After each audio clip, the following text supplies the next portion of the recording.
Love and attachment. Do you know the difference between these two?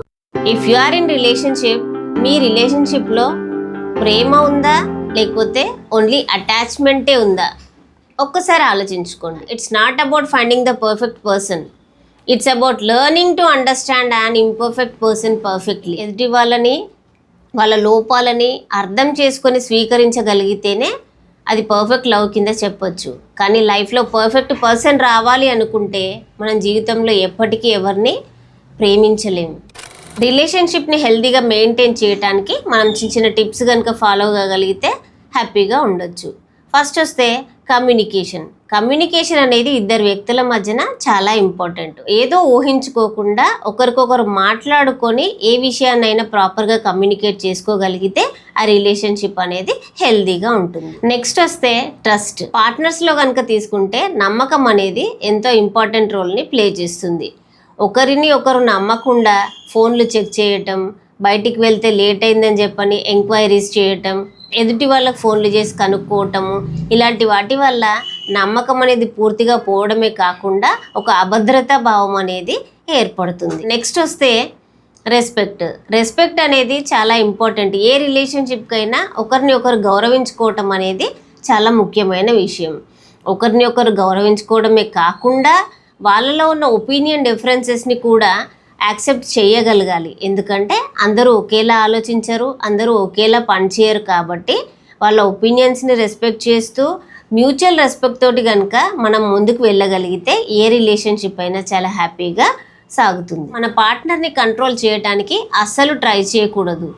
వాళ్ళ life స్టైల్లో కానివ్వండి, dressing స్టైల్లో కానివ్వండి, సమ్టైమ్స్ ఫుడ్ హ్యాబిట్స్ కానివ్వండి, ఏ విషయానికి వచ్చినా ఒక పార్ట్నర్ ఇంకొకరిని కంట్రోల్ చేయడానికి కనుక ట్రై చేస్తే ఫోర్స్ఫుల్లీ వాళ్ళు అలాంటి అలవాట్లను చేసుకోవడానికి ప్రయత్నిస్తారు. అలా ఫోర్స్ఫుల్గా కనుక వాళ్ళు ఎదుటి వాళ్ళ కోసం ప్రయత్నించినప్పుడు ఖచ్చితంగా కొంత నిరాశ చెందే అవకాశం ఉంటుంది. ఆ నిరాశ వల్ల కొన్ని రోజుల తర్వాత పార్ట్నర్ మీద ఒక కైండ్ ఆఫ్ యాంగర్ అనుకోండి, లేకపోతే డిస్ఇంట్రెస్ట్ అనుకోండి రావడానికి ఛాన్సెస్ ఉంటాయి. అందుకని పార్ట్నర్ని కంట్రోల్ చేయటానికి మాత్రం ఎప్పుడూ ట్రై చేయకూడదు. ఒకవేళ కనుక చేంజ్ తీసుకురావాలి అనుకుంటే ప్రేమతో కనుక వాళ్ళకి చెప్పగలిగితే ఖచ్చితంగా ఎదుటి వాళ్ళు మారుతారు. కొన్నిసార్లు మనము మన పార్ట్నర్కి సారీ చెప్పాల్సి వస్తుంది. ఇప్పటి వరకు నేను ఎవరికి సారీ చెప్పలేదు, నేను ఎవరి ముందు తగ్గలేదు అనే ఒక భేషజానికి పోయి ఖచ్చితంగా మనము సారీ చెప్పకుండా ఉండటానికి ప్రయత్నిస్తాం. కానీ ఒకవేళ కనుక మీరు ముందు ఇప్పటివరకు ఎవరికి అలా సారీ కనుక చెప్పకపోతే it's better learn to say sorry. అది మీ రిలేషన్షిప్ని స్ట్రెంథెన్ చేస్తుందే కానీ మీకు ఎలాంటి డిస్టర్బెన్స్ని క్రియేట్ చేయదు. ఇట్స్ ఓకే, సారీ అనే ఇలాంటి పదాలు మన రిలేషన్షిప్లో కనుక వాడగలిగితే 100% మన రిలేషన్షిప్ హ్యాపీగా ఎస్టాబ్లిష్ అవ్వడానికి ఛాన్స్ ఉంది. నెక్స్ట్ వస్తే అప్రిషియేట్ స్మాల్ థింగ్స్. చిన్న చిన్న విషయాలను కూడా కనుక మనము మన పార్ట్నర్లో కనుక గుర్తించి అప్రిషియేట్ చేయగలిగితే, చిన్న చిన్న అచీవ్మెంట్స్ని కనుక మెచ్చుకోగలిగితే వాళ్ళు చాలా సంతోషంగా ఉండి మనకి హ్యాపీ రిలేషన్షిప్ని మెయింటైన్ చేయడానికి చాలా సహకరిస్తారు. ఎగ్జాంపుల్కి చూడండి, నువ్వు చేసిన వంట బాగుంది అని కనుక మనం వైఫ్కి చెప్పినట్లయితే రేపు పొద్దున మీకు ఇంకాస్త మంచిగా వండి పెట్టడానికి ట్రై చేస్తారు. అదే బయట నుంచి హస్బెండ్ తీసుకొచ్చిన ఒక శారీని నాకు చాలా నచ్చింది అని కనుక ఒక వైఫ్ చెప్పగలిగితే, తీసుకొచ్చిన శారీ నిజంగా మనకు నచ్చకపోయినా బాగుంది అని కనుక వాళ్ళకి చెప్పగలిగితే, ఇలా వంట బాగుంది అని కనుక హస్బెండ్ చెప్పగలిగితే, అంటే ఈ చిన్న చిన్న వాటికి మెచ్చుకోవటం లాంటివి కనుక చేస్తే వాళ్ళ రిలేషన్షిప్లో ఎలాంటి ఇబ్బందులు లేకుండా ముందుకు వెళ్ళడానికి అవకాశం ఉంది. Giving personal space.